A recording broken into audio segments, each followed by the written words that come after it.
Well, good evening. I pray the Lord has kept you safe through these storms for the last few days. Asking the Lord to protect each one of us because a lot of storms going on in a lot of places. But I know God is there to protect and to keep us. So I'm praying His protection over you as these storms continue. It seems like for a few more days. Um, just no scripture to read today. Just some thoughts, I guess. Yesterday, I went to a viewing for a funeral. That was this morning. I didn't get to go to the funeral, but went to the visitation last night, and a man that had lived his life for the Lord and was now gone from this earth, and waiting on the Lord to bring his family here with him, I guess. And then sad situation, happy in some ways, but it's always sorrowful to see a loved one leave this world and know that you'll never see them again in this world. But then later this morning, this afternoon, a couple of my grandkids came by, and I've been playing with the youngest and just enjoying time with the two of them. And it just thoughts coming into my mind, how wonderful God has made this earthly life if we will follow Him, and yet how heartbreaking it can be at times when tragedy happens, when and we know that one day we are going to leave this earth, and it's something we know, but it's hard to deal with. And as I thought about this, it's like the thoughts was coming into my mind.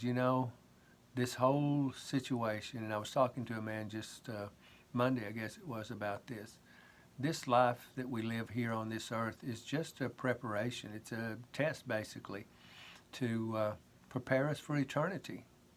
And with seeing so much, again, in the last couple of days, seeing the dealing with the death of a loved one, and then playing with the grandkids, and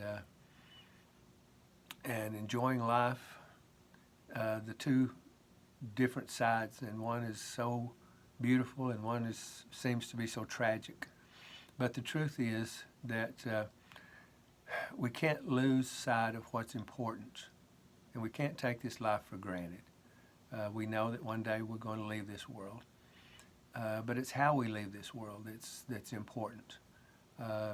We have to prepare, and that's what this life is for, is to prepare us for eternity. Because this life, the world says, is just, our life here is just a vapor. It's here today and gone tomorrow. It's short-lived, even at the longest, 100 or so years now. Even when Methuselah was alive, and it was almost 1,000 years. That's, again, compared to eternity, that's nothing. That's just a blink of an eye in comparison to eternity. And it just reminds me just how important it is to live your life in a way that pleases God. Was talking to this gentleman Monday, and we were talking, and he gave the illustration that I've heard so many times. He said, if I live for the Lord and I'm wrong, what have I lost? I've lived, because the truth is that even science tells you, medical science tells you, that people of faith have less stress, they have less heart attacks, they have less health problems than people that are not Christians, people that are not trusting their faith, putting their faith in Jesus Christ. And that's proven medically. Plus the fact that the joy factor, the peace, is just undeniable. And I know there's people that say, yeah, but I have fun, I go get drunk, and I get stoned, or I do this and I do that, and we party and all. But you realize once life is taking hold of you, and you're getting up in age like I am, that it becomes a reality that one day I'm going to be gone, and I want my life to mean something. and I want to be prepared for eternity. And so I just want to encourage you today to look at your life and see which way you're headed. It's so easy to get wrapped up in this world and the parable of the seeds and the sower. That's what Jesus was talking about. He said, you know, some's going to fall on stony ground and bad ground, and some's going to fall on grounds with weeds, and the tares are going to take over. And it says the cares of this world are going to take over, and they're going to produce no fruit.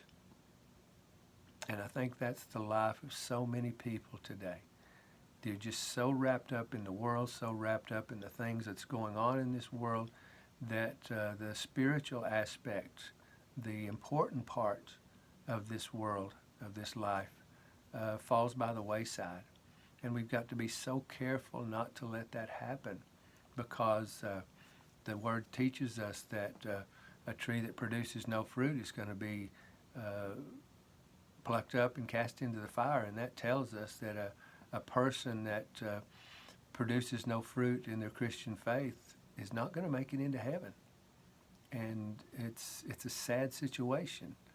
But He's given us a beautiful life if we'll just take advantage of it. Yeah, there's hardships. Yeah, there's pain. There's suffering and there's sorrow. But the truth is, if you let Jesus take control, there's a peace inside that is inexplainable. And there's a joy that comes in deep in your heart that even in the sad, sorrowful parts can't be taken away from you. And so I encourage you, look into your life and see where you're at. If that peace and that joy and that contentment's not there, draw close to God. He says, if you'll draw close to me, I'll draw close to you. And we are to be living a sacrificial life. Yes, we have to give up some stuff. But at what cost? I've given up a lot of worldly things, and I regret none of them.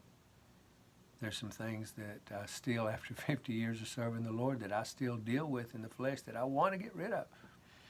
And I hate them in my life, and I'm doing everything I can to overcome them. But it's a small thing when you give up the things of this world, because you're going to gain eternity with Jesus Christ. Plus, you're going to gain the peace and the joy that God gives you on this earth. It's a win-win situation. But as I was saying a while ago, if I'm wrong, then I've lived a good life serving Jesus Christ. If you're wrong, living your life the way you want to, doing whatever you want to do, saying you're a Christian but not really living that life, and you find out in eternity that you were wrong, or if you're not serving God at all, and you find out you're wrong, then what a price to pay. It's a lose-lose situation. But with me, with Christian people truly serving the Lord, it's a win-win. This life is better, even though I'm giving up some stuff. It's stuff that's not worth keeping on anyway. But in eternity, I gain a life of ecstasy with Jesus Christ. Win-win. You can't lose with Jesus. So I encourage you, give your life to Him totally and completely, and let Him stir your heart. Give it all to Him. It's worth it. It's worth it. Through the good, through the bad, He's always there with us. I love you, and I pray that God touches you today and draws you close to Him. I'll see you next week. Bye-bye.